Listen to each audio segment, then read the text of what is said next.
পিছনে ছুটি, কিসের পিছনে?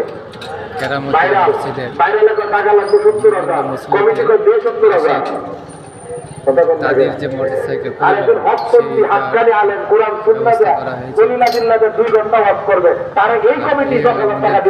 মসজিদ, যারা দূর দূরান্ত থেকে বিশ্বাস করেন এই মসজিদে মান্নত এবং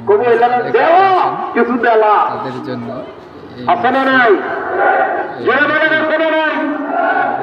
পরিবেশকে নষ্ট করলো কর্তৃপক্ষ, কে নষ্ট করলো? মুসল্লিরা কর্তৃপক্ষ দায়ী আছে না নাই? ছোট ছোট ছাত্রদেরকে দিয়ে রাস্তাঘাটে দিনভর 1 লক্ষ টাকা বক্তারে হাতিয়ে দেওয়ার কোনো মানে হয়? পরিপূর্ণ হয়ে যাচ্ছে। আপনার ইমাম জুমার 4 দিন বক্তব্য শোনায়, ইমামকে 5 জুমায় 5,000 টাকা দেন, এটা বাকি পড়ে। আর একদিন একজন দেন 1 লাখ টাকা দেন, এনে বাকি পড়ে না।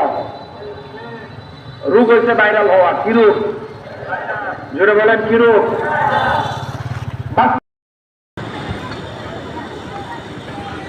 কেরামতি মসজিদের জুম্মার নামাজের শেষে মুসল্লিয়ান বের হচ্ছেন। তো কেরামতি মসজিদে নামাজ, জুম্মার নামাজ আদায় শেষে সমস্ত যারা যারা যে যেখান থেকে মুসলিমরা আসছিলেন তারা তাদের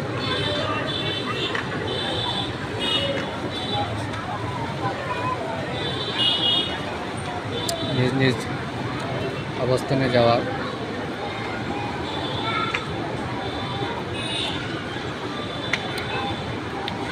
লোকে লোক করানো হয়ে যায় এই কেরামতিয়া মসজিদের নামাজ আদায় করার জন্য। বাংলাদেশের কিছু কিছু জায়গায় এমনই একটি স্থান আছে, যেমন কিশোরগঞ্জে আছে ঈদগাহর জন্য শোলাকিয়া মাঠ, আর আমাদের গৌরীপুরে হল কেরামতিয়া মসজিদ। এই জুম্মার দিন হলে এখানে অনেক মুসল্লি নামাজ আদায় করার জন্য অনেক দূর দূরান্ত থেকে আসে, বিভিন্ন মান্যত নিয়েও আসে। আর সেই সুবাদেই আমি এই মসজিদে আজকে জুম্মার নামাজ আদায় করার জন্য এসেছি। আর এই নামাজে আসার কারণে আমি খুশি, আলহামদুলিল্লাহ, কারণ সকলের সাথে নামাজ পড়তে পেরেছি। তো আশা করি এই প্রত্যেকটা মোমেন মুসলমানের জন্য এরকম নামাজে একটা মনোভাব তৈরি হোক।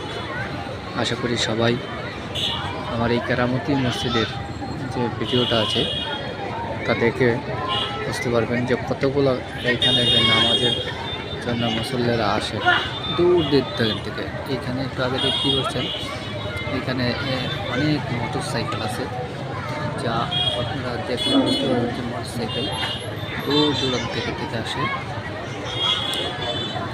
আল্লাহর মেহেরবানি, কোন জায়গা কীভাবে আল্লাহ কার হাতে কীভাবে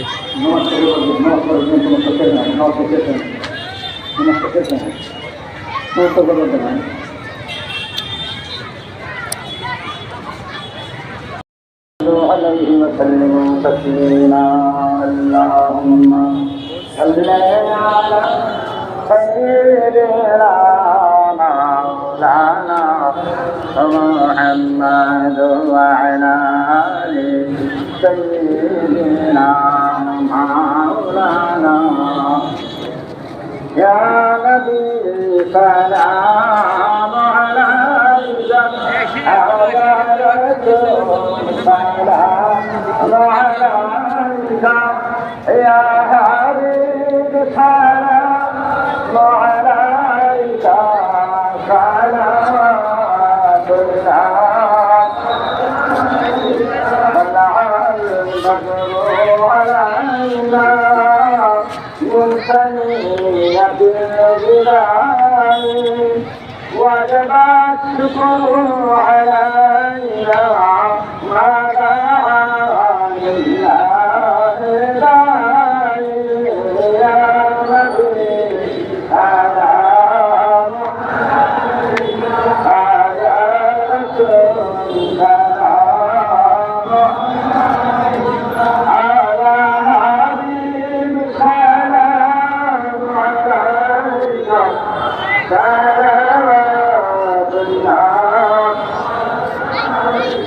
بسم الله الرحمن الرحيم لا إله